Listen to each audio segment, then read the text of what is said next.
எல்லோருக்கும் வணக்கம். மாண்புமிகு தமிழ்நாடு முதலமைச்சர் எங்களுடைய தலைவர் அனைத்து சட்டமன்ற உறுப்பினர்களுக்கும் ஒவ்வொரு தொகுதியிலுடைய பிரச்சனைகளை உடனடியாக அரசு நிர்வாகத்தில் இருக்கக்கூடிய நிர்வாகிகளை சந்தித்து ரிவ்யூ மீட்டிங் இமிடியேட்டா ஸ்டார்ட் பண்ண சொல்லியிருக்கிறாரு. ஒரு தொகுதிக்கு போய் வெற்றி பெற்ற எம்எல்ஏவாக மக்கள்கிட்ட போய் பொதுவாக நன்றி சொல்ல போவாங்க. ஆனால் தமிழக வெற்றி கழகம் நன்றி சொல்வதற்கு முன்பு மக்களுடைய அடிப்படை பிரச்சனைகளை சரி செய்வதற்கு உடனடியாக அனைத்து துறைகளிலும் இருக்கக்கூடிய நிர்வாகிகளுடன் ஒரு கலந்துரையை இன்றையிலிருந்து ஸ்டார்ட் பண்ணியிருக்கோம். ஸோ அப்படி வெள்ளிவாக்கத்தில் இன்றைக்கு அனைத்து துறை சார்ந்த நிர்வாகிகள், அரசு ஊழியர்கள், உயர் பொறுப்பில் இருக்கக்கூடிய நிர்வாகிகளுடன், குறிப்பாக சென்னை சிட்டி உடைய commissioner, police additional commissioners, water management, Tangedco, TASMAC, அப்படி எல்லா துறையிலையும் இருக்கக்கூடிய நிர்வாகிகளுடன், அரசு ஊழியர்களுடன் ஒரு ரிவ்யூ மீட்டிங் சிறப்பாக நடந்து முடிஞ்சிச்சு. அதில் 3 பிரிவாக எங்களுடைய வேலையை பிரிச்சிருக்கோம். வில்லிவாக்கம் தொகுதியில் பிரச்சாரம் மேற்கொண்ட பொழுது காலையில் 5 மணி நேரம், ஈவினிங் 5 மணி நேரம்னு பிரச்சாரம் செஞ்சுருக்கோம். நடந்து போயிருக்கேன். ஒவ்வொரு தெருவில் இருக்கக்கூடிய பிரச்சனைகள், குறிப்பாக போர்க்கால அடிப்படையில் தொகுதி மக்கள், குறிப்பாக பெண்கள் சொன்னது, வில்லிவாக்கம் தொகுதியில் ட்ரக்ஸ் கல்ச்சர் அதிகமாக இருக்குன்னு. அதுக்கப்புறம் டாஸ்மார்க் 11 கடை இருக்கு. நேற்று மாண்புமிகு முதலமைச்சருடைய ஆணைப்படி ஒரு டாஸ்மார்க் கடை மூடப்பட்டிருச்சு. இன்னும் ஒரு 4 கடை பொதுமக்களுடைய, குறிப்பாக பள்ளிகள் மற்றும்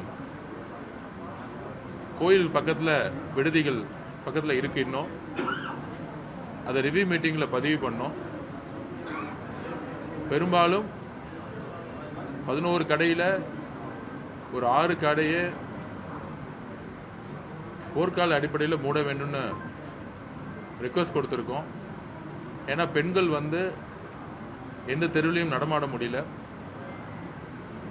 அதுக்கப்புறம் ட்ரக்ஸ் கல்ச்சரை இம்மீடியட்டா விற்கிறவங்கள குண்டர் சட்டத்தில் அடைக்க சொல்லியிருக்கிறோம். அதுக்கப்புறம் டாஸ்மார்க் கடைகள் மட்டும் இல்லாமல் பிளாக்ல நிறைய பார்ஸ் ஓடிட்டு இருக்காங்க. அதையும் இம்மீடியட்டா இன்னைக்கு நைட்டுக்குள்ள அரெஸ்ட் பண்ண சொல்லியிருக்கிறோம். கடைகள் 12 மணிக்கு ஸ்டார்ட் ஆகி அரசு சொன்ன டைம்ல டாஸ்மார்க்கள் மூட சொல்லியிருக்கோம். பெண்கள் பாதுகாப்புக்கு உத்தரவாதம் கொடுக்க சொல்லியிருக்கோம். ஒவ்வொரு போலீஸ் ஸ்டேஷன்லையும் எந்த பெண்கள் வந்தாலும் ஸ்டேஷன்ல இருக்கக்கூடிய சிசிடிவி கேமரா ஆன் ஆயிருக்குன்னு சொல்லியிருக்கோம். அது மட்டும் இல்லாமல் யார் போலீஸ் கம்ப்ளைண்ட் கொடுத்தாலும் அதை வீடியோ ரெக்கார்ட் பண்ண சொல்லியிருக்கோம். அதுக்கு சட்டமன்ற உறுப்பினராக ஒரு ஐடி விங்ல இருந்து ஒரு ஐடி விங்க சப்போர்ட் பண்றதுக்கும் ரெடியா இருக்குன்னு சொல்லியிருக்கோம் ஒவ்வொரு போலீஸ் ஸ்டேஷன்லையும். ஸோ கம்ப்ளைண்ட் கொடுக்கும் பொழுது கம்ப்ளைண்ட் கொடுக்கக்கூடிய பொதுமக்களும் கம்ப்ளைண்ட் வாங்கக்கூடிய அதிகாரிகளும் ஒரு வெளிப்படைத்தன்மையுடன் அந்த வீடியோவை பதிவு பண்ணி ரெக்கார்ட் பண்ணிட்டா நாளைக்கு இருதரப்பு பக்கத்திலும் எந்த பிரச்சனை இருக்காது. ஸோ போலீஸ் ஸ்டேஷன் எல்லாமே சிசிடிவி கேமரா இப்பையிலிருந்தே 24 மணி நேரம் இயங்கணும் சொல்லியிருக்கோம். எல்லா ஸ்ட்ரீட்லேயும் சிசிடிவி கேமரா பதிவு செய்யணும்னு பதிவு பண்ணியிருக்கும் கார்பரேஷனில். கம்ப்ளைண்ட் கொடுக்கக்கூடிய பிரச்சனை என்ன, போலீஸில் கம்ப்ளைண்ட் கொடுக்கக்கூடிய அந்த பதிவே அந்த கம்ப்ளைண்ட்டையே ரெக்கார்ட் பண்ண சொல்கிறதுக்கும் நாங்கள் சொல்லியிருக்கிறோம். அதுக்கப்புறம் இங்கே எலக்ட்ரிசிட்டி பெரிய பிரச்சனையாக இருக்குது. 3 மணி நேரம் 4 மணி நேரம் கரண்ட் வந்து அறிவிக்கப்படாமல் வந்து ஆஃப் பண்ணுறாங்க. இனிமேட்டு பொதுமக்களுக்கு கரண்ட்டை வந்து அதோட டிஸ்ட்ரிபியூஷனை வந்து ஸ்டாப் பண்ணால் தகவல் கொடுக்காம பொதுமக்களுக்கு இந்த டைம் 6 மணிலேருந்து 10 மணி கரண்ட் இல்லைன்னா அதுக்கான காரணங்களை பதிவு பண்ணணும்னு சொல்லியிருக்கோம். அதுமாரி வாட்டர் மேனேஜ்மெண்ட் கிட்டத்தட்ட பெரும்பாலும் 50-60% இடத்துல இன்னும் குழாய்களே கிடையாது. அதுக்கான ஃபஸ்ட்டு ரிப்போர்ட்டை வந்து கொடுக்க சொல்லியிருக்கோம். எந்தெந்த ஜோனில் வாட்டர் இருக்குன்னு ஆல்ரெடி நாங்கள் வந்து ரிசர்ச் பண்ணி அதுக்கான ஒர்க்கை நாங்கள் கொடுத்துருக்கோம். ஒவ்வொரு வார்டுலையும் ஒவ்வொரு பூத்திலும் என்ன பிரச்சனைன்னு தேர்தல் காலத்தில் நாங்கள் பிரச்சாரம் பண்ணும்போது மக்கள் சொன்னதை உள்வாங்கி அந்த ரிப்போர்ட்டை வந்து இங்கே இருக்கக்கூடிய உயர் அதிகாரிகள்கிட்ட நாங்கள் கொடுத்துருக்கோம். அதுக்கப்புறம் ட்ரைனேஜ் சிஸ்டம் மழை வரத்துக்கு முன்னாடியே பொதுவாக வந்து செப்டம்பர் அக்டோபரில் தான் ட்ரைனேஜ் சிஸ்டத்தை வந்து வேலை ஆரம்பிப்பாங்க. ஸோ நம்மளுடைய பதிவு ஜூன் மாதத்துலேருந்து செப்டம்பருக்குள்ளேயே ட்ரைனேஜ் சிஸ்டத்துக்குடைய இஷ்யூஸை முடிக்கணும். ஏன்னா செப்டம்பருக்கு அப்புறம் நவம்பர்லேருந்து மழை வந்து அதிகமாக வந்து பெய்யும் பொழுது அப்போ ட்ரைனேஜ் ஒர்க்கை வந்து நம்ம சரி செய்ய முடியாது. மழை இல்லாத காலங்களில் ட்ரைனேஜ் ஒர்க்கை வந்து சரி செய்யணும்னு சொல்லியிருக்கோம். அதுக்கப்புறம் வில்லிவாக்கத்தில் ஹையர் செகண்டரி ஸ்கூல்ஸ் கிடையாது, காலேஜஸ் கிடையாது. ரெவென்யூ டிபார்ட்மெண்ட்டில் சொல்லி எங்கெல்லாம் வந்து கவர்மெண்ட் லேண்ட் இருக்கோ அதெல்லாம் மார்க் பண்ணி 10 நாளில் கொடுக்க சொல்லியிருக்கோம். இம்மிடியட்டாக ஹையர் செகண்டரி ஸ்கூல்ஸ், அப்புறம் வந்து ஒரு ஆர்ட்ஸ் காலேஜ், ஒரு இன்ஜினியரிங் காலேஜ், ஒரு மெடிக்கல் காலேஜ் திறக்கணுங்கிறது எங்களுடைய குறிக்கோள். அதுக்கு லேண்டை வந்து இம்மிடியட்டாக வந்து மார்க் பண்ணி கொடுக்க சொல்லியிருக்கோம். கன்சர்ன் டிபார்ட்மெண்ட் மினிஸ்டர் அப்பாயின்மெண்ட் பண்ண பிறகு இங்கே இருக்கக்கூடிய பிரச்சனைகளை அமைச்சர்களிடம் சொல்லியும் துறை உயர் அதிகாரிகளிடம் சொல்லியும் சரி செய்யறதுக்கு எவ்ரி மந்த் ரிவ்யூ மீட்டிங், பிரச்சனைகளை வந்து குறை சொல்றதோட ஒவ்வொரு ஃபைலும் எங்கே தேங்குதுன்னு சொல்லிட்டு ஒரு டேஷ்போர்ட் சிஸ்டத்தை கிரியேட் பண்ண சொல்லியிருக்கோம். ஒவ்வொரு டிபார்ட்மெண்ட்லேயும் என்ன தேவைகள், செக்ரட்டரியேட்டில் வந்து ஃபினான்ஷியல் வந்து அலாட்மெண்ட்டில் ப்ராப்ளம் இருந்தாலோ, இல்லை செக்ரட்டரியேட்லேயோ, இல்லை ஃபினான்ஸ் டிபார்ட்மெண்ட்லேயோ, இல்லை கார்பரேஷன் ஹெட் குவார்ட்டர்ஸ்லேயோ ஃபைல் மூவ் ஆகாமல் இருந்தாலோ அந்த ஒர்க்கெல்லாம் நான் பார்த்துக்கிறேன்னு சொல்லியிருக்கிறேன். இங்கே இம்ப்ளிமெண்டேஷன் ஒர்க்கு எந்தெந்த ப்ராஜெக்ட் அலர்ட் ஆகுதோ, எந்தெந்த ஃபண்ட் அலர்ட் ஆகுதோ அதை வந்து சொன்ன டைமில் செய்யணும்னு சொல்லியிருக்கிறோம். குறிப்பாக சொல்லியிருக்கோம், தமிழக வெற்றி கழகத்தின் சார்பாகவோ இல்லை கட்சியின் சார்பாகவோ இல்லட என்னுடைய பெயரை சொல்லி அரசுடைய ஆஃபீஸில் எந்த விதமான தலையீடு இருக்கக்கூடாது. Zero corruption. எந்த கான்ட்ராக்டருக்கும் தமிழக வெற்றி கழகத்தில் இருந்துக்கூடிய அரசியல்வாதிகளோ யாருமே வந்து கமிஷனோ கான்ட்ராக்டோ எதுவுமே கிடையாதுங்கிறத பதிவு சொல்லியிருக்கோம். மாண்புமிகு முதலமைச்சர் அவர்கள் இதை ரொம்ப தெளிவுபடுத்தியிருக்காரு. எங்ககிட்ட சட்டமன்ற உறுப்பினராகட்டும் அமைச்சர்களாகட்டும் எந்த விதமான டெண்டர்லேயோ எந்த விதமான டெண்டரில் பார்ட்டிசிபேட் பண்ணக்கூடாது, யாரும் ரெக்கமெண்ட் பண்ணக்கூடாது அப்படிங்கிறத ஆல்ரெடி வந்து பதிவு பண்ணியிருக்கிறாரு. அதனால நிர்வாகம் வந்து சிறக்க நாங்கள் சொல்லியிருக்கோம். யார் வந்து ஒரு வேலையை வந்து டெண்டர் எடுத்திருக்காங்களோ, எந்த டைமில் குறிப்பிட்ட டைமில் வந்து அந்த வேலையை செய்யணும்னு நினச்சிருக்காங்களோ அந்த டைமில் செஞ்சு முடிக்கணுங்கிறத நாங்கள் சொல்லியிருக்கிறோம். முன்னாடிலாம் 40-50% கமிஷன்ஸ் இருக்கும். இப்போ ஜீரோ கமிஷன்ஸுங்கிறத ஓப்பனாகவே பப்ளிக் முன்னாடி எங்களுடைய முதலமைச்சர் சொல்லியிருக்காரு. அதுபடி தான் நாங்கள் எல்லோரும் நடக்க போகிறோம். ஸோ இன்னையிலிருந்து நேற்று நம்பிக்கையில்லா தீர்மானம் முடிஞ்ச உடனே தொகுதியில் அரசு உயரதிகாரிகளுடன் எல்லா டிபார்ட்மெண்ட்டும் கூப்பிட்டு மீட்டிங் போட சொல்லியிருக்காரு. வில்லிவாக்கத்தில் மீட்டிங்கை ஸ்டார்ட் பண்ணியிருக்கோம். அரசு அதிகாரிகள் 10 நாள் டைம் கேட்டிருக்காங்க. ஒவ்வொரு டிபார்ட்மெண்ட்டில் நாங்கள் வந்து இது வந்து ஏதோ ஒரு ஒன்-வே கம்யூனிகேஷன் கிடையாது. என்னெல்லாம் செய்யணுங்கிறத 3 கேட்டகரியாக பிரிச்சிருக்கோம். அதில் பெண்கள் பாதுகாப்பு, இந்த கஞ்சாவுடைய சேல்ஸை நிப்பாட்டுறது, டாஸ்மார்க்கோடைய எண்ணிக்கை குறைச்சி பெண்களுடைய பாதுகாப்புக்கு உடனடியாக இப்போலேருந்து இந்த நிமிஷத்துலேருந்தே முக்கியத்துவம் கொடுக்க சொல்லியிருக்கோம். காவல்துறைகளுக்கு முதல் சுதந்திரம் இருக்குது. யாரும் எந்த விதமான இன்டர்ஃபேஸ் பண்ண மாட்டோம்னு சொல்லியிருக்கோம் ஆக்சுவலாக. ஸோ இதை முடித்த உடனே water management, drainage management, electricity issues இதெல்லாம் வந்து செக்ரட்டரியேட்லேயும் கன்சர்ன் டிபார்ட்மெண்ட்டில் எங்கெல்லாம் ப்ராப்ளம் இருக்கோ அதை வந்து நான் வந்து சரி செஞ்சு கொடுக்குறேன்னு சொல்லியிருக்கோம். ஸோ இது வந்து ஒரு ஹெல்த்தி டிஸ்கஷன். ஒரு சட்டமன்ற உறுப்பினரும் ஒரு அமைச்சரும் அரசு அதிகாரிகளும் எங்க பிரச்சனை இருக்கிறத அவங்க இது இப்போ சொன்னாங்க. அவங்க நானும் சொல்லியிருக்கேன், இது வந்து ஒரு அதிகாரம் மூலியமா இந்த வேலையை செய்ய முடியாது. எங்க பிரச்சனை இருந்தாலும் நேரடியாக வந்து என்னை அணுக சொல்லியிருக்கோம். நானே வந்து ஒவ்வொரு ஆஃபீஸுக்கு வரங்கிறத நான் பதிவு பண்ணியிருக்கிறேன். ஸோ ஒவ்வொரு ஆஃபீஸுக்கும் நான் வந்து வரும்பொழுது என்ன பிரச்சனைகளை சொல்லுங்கள், நான் வந்து நிவர்த்தி செஞ்சு கொடுக்குறேன்னு சொல்லியிருக்கேன். கமிஷனர் அவர்களும் சரி, இங்கே இருக்கக்கூடிய உயர் அதிகாரிகளும் சரி, போலீஸ் டிபார்ட்மெண்ட்டில் அடிஷ்னல் கமிஷனரும் சரி, எல்லோரும் வந்து கண்டிப்பாக இன்னையிலிருந்து இம்ப்ளிமெண்ட் பண்ணலான்னு சொல்லியிருக்காங்க. ஒரு ப்ராக்ரஸான மீட்டிங்காக இருந்துச்சு. அடிப்படை தேவையாக இருக்கக்கூடிய கல்வி, சுகாதாரம், எலக்ட்ரிசிட்டி ப்ராப்ளம், முக்கியமான பெண்கள் பாதுகாப்பு, டாஸ்மார்க் இஷ்யூ என்னெல்லாம், அப்புறம் பட்டா இஷ்யூ. சத்யா நகரில் வந்து பட்டா வந்து 30 வருஷத்துக்கு மேலே இருக்கவங்களுக்கு ஹைகோர்ட்டில் ஆர்டர் கொடுத்து அவங்கள வந்து வீடு இடிக்கப்பட்டுச்சு. ஆனால் அவங்க பொருட்களை வந்து இன்னும் ஒப்படைக்கல. நிறைய பேர் பாஸ்போர்ட்ஸு, குழந்தைங்களுடைய ரேஷன் கார்ட்ஸு, இப்போ பெண்களுடைய ரேஷன் கார்ட்ஸ் இதெல்லாம் வந்து அன்றைக்கி மாட்டிக்கிச்சு. அது வந்து ஒரு இடத்துல தனியாக வச்சுருக்கேன்னு சொன்னாங்க. அவங்களோட உடைமையை வந்து உடனே கொடுக்க சொல்லியிருக்கோம். அதுக்கப்புறம் பட்டாஸ் வந்து ரெவன்யூ டிபார்ட்மெண்ட் சொல்லி யார் யாருக்கெல்லாம் சட்டத்தின் அடிப்படையில் எதெல்லாம் வந்து கொடுக்க முடியும்னு சொல்லியிருக்கோம். இது எல்லாமே 10 நாளில் ஒரு ரிவ்யூ மீட்டிங் போட்டு ஃபைல்ஸாகவே வந்து ரெடி பண்ணி கொடுக்குறேன்னு சொல்லியிருக்கிறாங்க. ஸோ கண்டிப்பாக நம்மளுடைய மாண்புமிகு முதலமைச்சர், எங்களுடைய தலைவருடைய அரசு மக்களுக்கானதாக இருக்கும். ஸோ அதுபடி இன்னைக்கு அரசு உயர் அதிகாரிகளோட கிட்டத்தட்ட ஒரு 8-10 டிபார்ட்மெண்ட்டோடைய ஒரு நல்ல ஒரு ரிவ்யூ மீட்டிங் நடந்துச்சு. 10 நாளில் வந்து அதுக்கான ப்ராக்ரஸ் ஒர்க் இருக்கும்.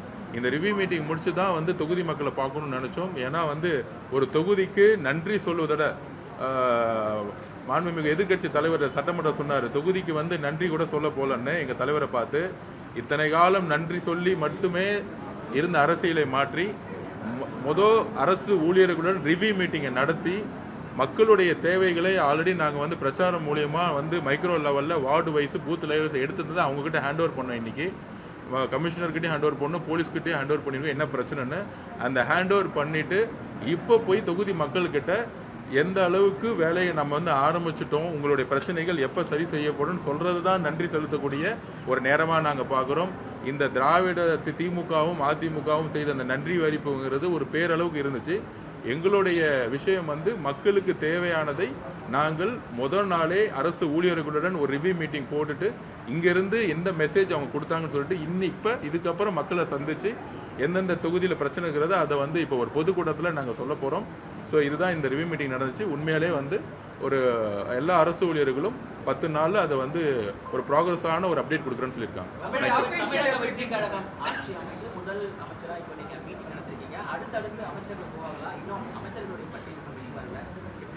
மாண்புமிகு முதலமைச்சர் வந்து கூடிய விரைவில் வந்து அறிவிப்பார். அது அந்த டிஸ்கஷனில் தான் அவர் இருக்கிறாரு.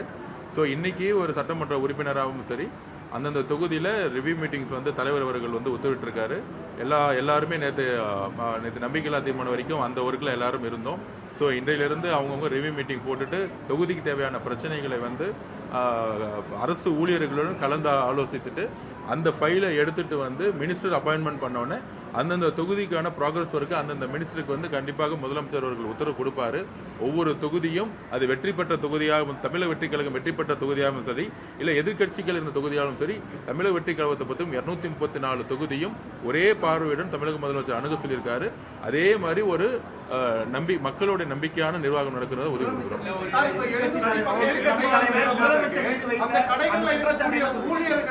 மாற்றுப்பணி வழங்கணும். அதே போல இந்த 717 கடைகள் மூடப்படுவதனால ஆண்டுக்கு 8000 கோடி ரூபாய் வரைக்கும் வருவாய் இழப்பு அப்படின்னு பேசுறாங்க. அது நீங்க எப்படி சார் சமாளிக்க போறீங்க? 8000 கோடி வருவாய் இழப்பா இல்ல மக்களுடைய உயிரானா? தமிழக வெற்றி கழகத்துக்கும் சரி, எங்களுடைய முதலமைச்சருக்கும் மக்களுடைய உயிர் தான் பிரதான முக்கியம்.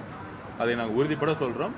அது மாதிரி கண்டிப்பாக மாண்புமிகு முதலமைச்சர் அவர்கள் அரசு ஊழியர்களாக இருக்கக்கூடியவர்களுக்கு எப்பொழுதும் கைவிட மாட்டார். அவங்களுக்கான மாற்றுத்துறையில் இன்னும் கிட்டத்தட்ட 1 லட்சம் போஸ்ட் வந்து வேக்கண்டாகவே இருக்கு. லாஸ்ட் 5 வருஷமா வந்து வேக்கண்ட் போஸ்ட் தான் நிறைய இருக்கு. கண்டிப்பாக அவர்களுக்கு மாற்று வேலை வாய்ப்பை உறுதி செய்வார். அரசியல் கேள்விகள் இங்க வேணாம். இங்க வந்து உயர் அதிகாரிகள் இருக்கக்கூடிய மீட்டிங் இது. அரசியல் கொஸ்டின் வந்து நான் 6 மணிக்கு பதில் சொல்றேன். இது வந்து அரசு ஊழியர்கள் எங்களோட உட்கார்ந்துருக்காங்க. அரசு ஊழியர்கள் இடத்துல அரசியல் கொஸ்டின்னா நிர்வாக ரீதியான கேள்விகள் கலகு. அதுதான் வந்து புரோட்டோகால். அது அரசு அதிகாரிகளுடைய செயல்பாடு இதற்கு அப்புறம் எப்படி இருக்கும்? நீங்க சொன்ன மாதிரி செலவு கமிஷன் போன்ற பல்வேறு விஷயங்களை டச் பண்ணிருக்கீங்க. கண் நீங்க உங்க அரசு கவர்மெண்ட் தரப்புல இருந்து மினிஸ்டர்ஸ் எம்எல்ஏஸ் அரசு அதிகாரிகளுடைய செயல்பாடு எவ்வாறு கண்காணிக்கிறோம் அவங்களுடைய கண்டிப்பா முன்னாடி இருந்த முதலமைச்சர் மேல குற்றச்சாட்டுகள் வந்து ஊழல் குற்றச்சாட்டுகள், குடும்பத்துக்கான ஊழல் குற்றச்சாட்டுகள் இருக்கு. எங்கள் தலைவர் வந்து எப்பவுமே தெளிவா சொல்லிட்டாரு, இங்க வந்து பவர் சென்டர்ஸ் கிடையாது, ஒரே சென்டர் தான், அது முதலமைச்சர் தான். ஊழலுங்கிறது ₹1 நான் டச் பண்ண முடியும். அவரோட வழியில நாங்கள் அமைச்சர்களாக இருந்தாலும் சரி, சட்டமன்ற உறுப்பினராக இருந்தாலும் சரி, எல்லோரும் அவர் வழியில தான் நாங்கள் இருக்கிறோம். அதை வந்து நீங்க பாப்பீங்க. வித்தின் ஒரு 3 monthsக்குள்ளேயே எந்தெந்த டிபார்ட்மெண்ட் எல்லாம் முன்னாடி கரப்ஷன் இருந்துச்சோ அந்தந்த டிபார்ட்மெண்ட்லாம் எதுவுமே இல்லாம ஒரு நேர்மையா எந்த அரசு ஊழியர்கள் அவருக்கான வேலையை வெளிப்படைத்தன்மையுடன் அவர்கள் செய்வார்கள். அதற்கு வந்து நாங்கள் எல்லாம் ஒத்துழைப்போம். அதிகாரிகள் மேல மட்டுமே எப்பவுமே தவறு சொல்லக்கூடாது. எப்பயுமே ஒரு சிஎம் எந்த அளவுக்கு வந்து ஸ்ட்ராங்கா நேர்மையா இருக்காரோ அதுபடிதான் அமைச்சர்கள் எப்படி இருக்காங்களோ அப்படிதான் அதிகாரிகள் இருப்பாங்க. இதுக்கு முன்பு எந்த கட்சியும் அப்படி இல்லை. முதலமைச்சர் எந்த அளவுக்கு நேர்மையோடு செயல்பட போறார் நீங்க வந்து கண்பட நீங்க பாப்பீங்க. பொதுவா அவர் வந்து அதிகமா பேசுற செயல தான் பண்ணுவாரு. அவருடைய வழி தொட்டு நாங்களும் அப்படி இருப்போம். அதே மாதிரி அரசு ஊழியர்களும் கண்டிப்பாக ஒரு வெளிப்படை தன்மையுடன் ஆட்சிக்கு அவர்கள் வரவேற்கிறார்கள். குறிப்பாக சொல்ல போனா தமிழக வெற்றி கழகம் போஸ்டல் ஓட்டுல அதிகமான காவல்துறை வந்து அதிகமா ஓட்டு போட்டிருக்காங்க, அரசு ஊழியர்கள் அதிகமான ஓட்டு போட்டிருக்காங்க. ஏன்னா அவங்கள வந்து போன அரசு வந்து வேலை செய்ய விடவே இல்லை, ஒரு பிரஷர் இருந்துச்சு. அவங்களுக்கான ஃப்ரீடமும் அவங்களுக்கான முழுமையான ஒத்துழைப்பும் தேர்ந்தெடுக்கப்பட்ட மக்கள் நாங்க கண்டிப்பா அவங்களோட சேர்ந்து ஒத்துழைப்பு இருக்கும். ஏன்னா மக்களுக்கு எந்த விதமான ப்ராஜெக்டும் எந்த விதமான ஸ்கீம்ஸும் டெலிவரி ஆகணும். அதுக்கு இப்ப நாங்களும் அரசு ஊழியர்கள் தான். அரசு ஊழியர்கள் ஒரு அமைச்சரோ இல்ல ஒரு சட்டமன்ற உறுப்பினர் நாங்களும் அரசு ஊழியர் தான். அதனாலதான் கவர்மெண்ட் வந்து சம்பளம் கொடுக்குது, வந்து சட்டமன்றம் வந்து கவர்மெண்ட் சம்பளம் கொடுக்குது. ஸோ அரசு ஊழியர்கள் வந்து படிச்சுட்டு வரவங்க மட்டும் அரசு ஊழியர்கள், சட்டமன்ற உறுப்பினரும் அரசு ஊழியர் தான், அமைச்சரும் அரசு ஊழியர்கள் தான். இதுல வந்து புரோட்டோகால்ஸ் வேணா மாறுபடலாம். அது வந்து நாங்க அதிகார சக்தியா நாங்க பார்க்கல. எல்லோரும் சேர்ந்தாதான் கடைநிலையில் இருக்கக்கூடிய ஒடுக்கப்பட்ட மக்களுக்கு ஸ்கீம்ஸ் போய் சேர்ந்து போக முடியும். முன்னாடி வந்து ராஜீவ்காந்தி ஐயா சொன்னார், வந்து ₹1 ஒதுக்குனா வந்து மக்களுக்கு வந்து ₹30 ₹20 போறதே கஷ்டம்னு. எங்களுடைய தலைவருடைய குறிக்கோள் ₹100 அலர்ட் பண்ண அந்த ₹100 சாமானிய மக்களுக்கு கொண்டு செல்லணுங்கிறது தான் எங்களுடைய குறிக்கோள். அது வெளிப்படை அரசு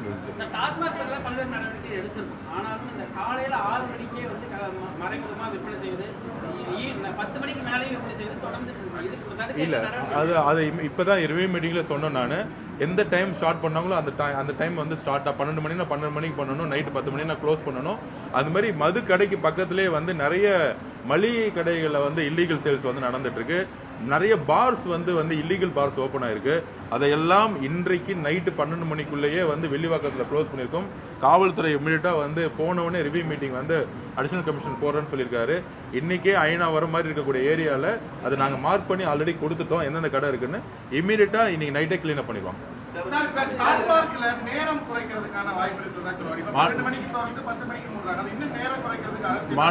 மாண்புமிகு முதலமைச்சர் கொள்கை விளக்கத்தை வந்து கூடி சீக்கிரத்துல வந்து கொடுப்பார்.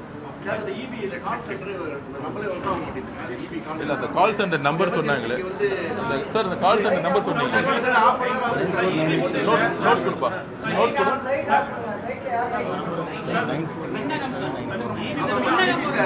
நோட் கேங்கப்பா, நோட்ஸ் கொடுத்தீங்க, நோட்ஸ் கொடுத்தீங்க.